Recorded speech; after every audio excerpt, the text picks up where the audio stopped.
الکلمۃ لفظ وضع لمعنى مفرد، کل کلمے کے متعلق پڑھا تھا، پھر کلمے کے بارے میں ہم نے یہ بھی پڑھا تھا نا کہ کلمہ اس میں شروع میں الف لام داخل ہے، آخر میں گولتا ہے، وہ تا وحدت کے لیے تو ہو نہیں سکتی نا، پھر کیونکہ کثرت اور وحدت میں کیا ہے، تضاد ہے۔ اب آگے الکلمۃ لفظ وضع لمعنى مفرد ہم نے کہا تھا نا، اب آج ہم لفظ کی تشریح کرتے ہیں کہ لفظ کا کیا معنی ہے۔ یہاں پر لفظ کا اپنا معنی ہے انداختن، کسی چیز کو کیا کرنا، پھینک دینا، صحیح، پھینکنے کو کیا کہتے ہیں، لفظ کہتے ہیں۔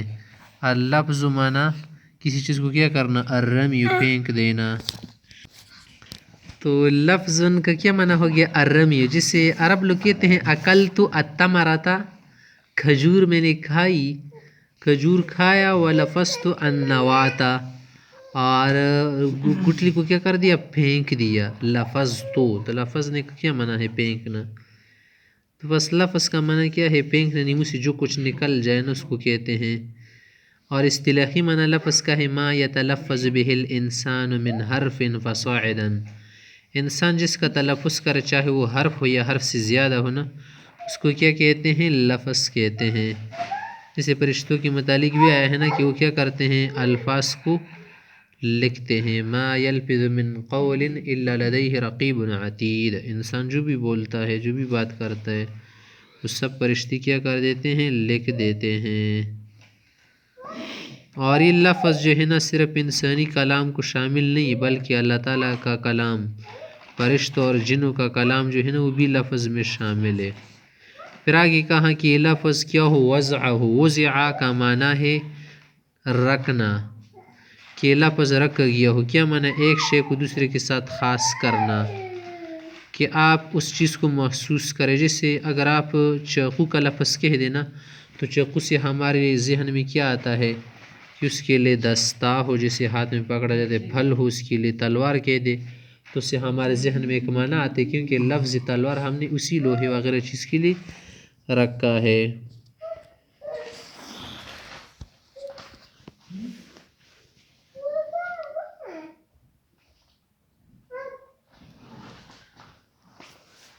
پھر آگے ہے لفظ وضع لمعنى مفرد، معنی یہ کیا ہے، معنی مفعل وزن نا، اس میں 3 صیغوں کا احتمال ہے۔ اس میں ظرف کا احتمال بھی ہے کہ مثلا اس میں مکان ہو، لمعنى مفرد لمقصد مفرد، ایک مقصد کے لیے ہو، مصدر میمی بھی ہو سکتے، اس میں مفعول بھی ہو سکتے، اصل میں معنوی تھا، معنوی، اس میں قانون چل گیا ہے نا، تو اس کی وجہ سے پھر یہ کیا بن گیا، معنی بن گیا۔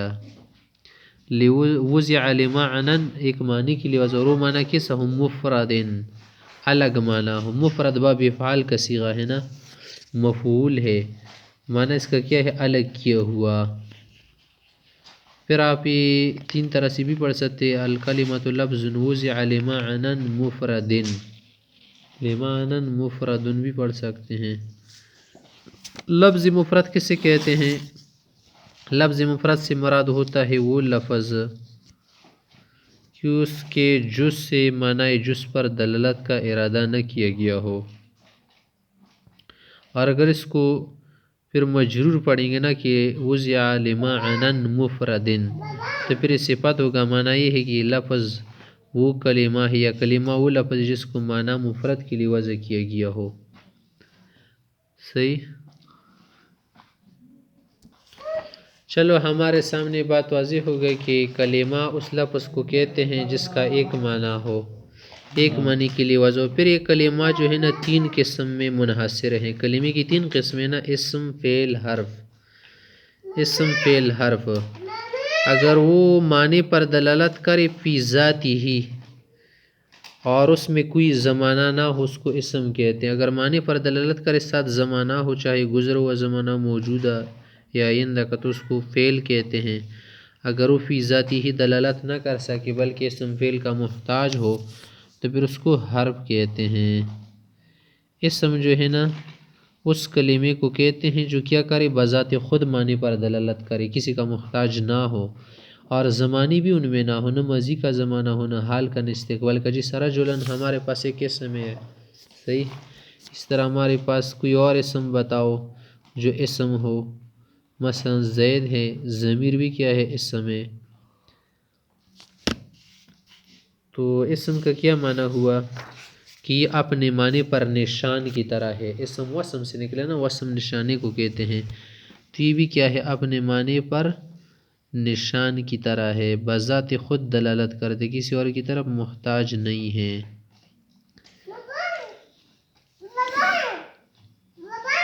اسم کی علامت کیا ہے؟ علامت یہ ہے کہ آپ اس کو مخبر عنہ بنا سکتے ہیں. مخبر عنہ، مخبر عنہ کا کیا معنی؟ جیسے آپ نے کہا زید عالم، تو زید کے متعلق آپ علم کی خبر دے رہے نا، تو زید کیا ہو گیا؟ مخبر عنہ. اور کیا بن گیا؟ عالم مخبر بن گیا. اور اس کو محکوم علیہ بھی آپ کہہ سکتے ہیں، محکوم علیہ کا ہو یا کیا کا ہو، مخبر عنہ کا ہو یا مسند الیہ کا ہو. یہ مسند الیہ بھی واقع ہو سکتا ہے عبارت میں. اسم کی اضافت بھی ہوتی ہے آگے کی طرف نا، اس کی طرف بھی کسی چیز کو کیا کر سکتے ہیں؟ مضاف کر سکتے ہیں. فعل میں یہ خصوصیت نہیں ہے نا، فعل مضاف نہیں ہوتا. اسی طرح سے فعل مخبر عنہ نہیں بنتا، ہاں مخبر یا مسند بن سکتا ہے. اسی طرح سے اسم کی ایک علامت ہے کہ اس پر الف لام داخل ہو جاتا ہے. جیسے آپ کہے الرجل، اسد سے کہو الاسد، لے سے کہو اللیس، تو اس پر ہم کیا کر سکتے ہیں؟ الف لام داخل کر سکتے ہیں. اسی طرح سے حرف جر بھی اس پر داخل کر سکتے ہیں کیونکہ اسم کی علامت ہے نا.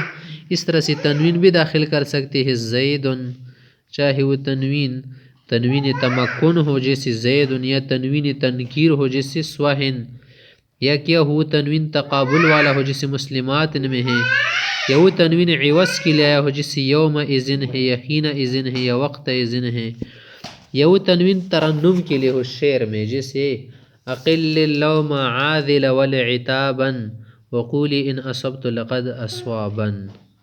یہاں پر اصل میں تنوین تال عتابا، لیکن کیا کر دیں انہوں نے ساکن کی شکل میں لکھ لیا. تو العتابا اور اصابا کیا ہے؟ تنوین ترنم ہے. ترنم مانا انگئی جڑول سیدھا. اس طرح اسم کی ایک علامت ہے کہ یہ تثنیہ بھی بن سکتا ہے. فعل تثنیہ نہیں بنتا بلکہ اس کی ضمیر تثنیہ بنتی ہے. اس طرح سے اسم جمع بھی بنتا ہے، جیسے زید ہے یا بقر ہے، یا کیا کرو بقور بناؤ، یا اسی طرح سے شاتن ہے شیاہ بناؤ. اسی طرح اسم میں ایک صفت ہے کہ وہ یہ نعت بھی بن سکتا ہے، نعت منعوت. تصغیر بھی بنا سکتے اسم کو، ندا بھی بنا سکتے ہیں. اسم ندا کی خصوصیت یا زیدو، یا زیدو آپ کہہ سکتے ہیں.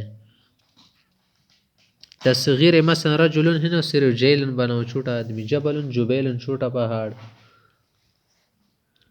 ندا تو اسی بھی واضح ہے نا. اور اسم کو اسم کیوں کہتے ہیں؟ کیونکہ اس میں بلندی ہے نا، اپنے دونوں اخوین سے کیا ہے؟ یہ اعلیٰ ہے. فعل سے بھی اعلیٰ درجے میں ہے اور ہر سے بھی اعلیٰ درجے میں، اس لیے اس کو کیا کہتے ہیں؟ اسم کہتے ہیں. یا وسم سے نکلا ہے، وسم منا نشان، تو یہ بھی کیا ہے؟ اپنے معنی پر اور مقصود پر کیا ہے؟ ایک نشان کی طرح ہے. جیسے ہم نشان سے کیا کرتے ہیں؟ کسی چیز کی پہچان کرتے ہیں.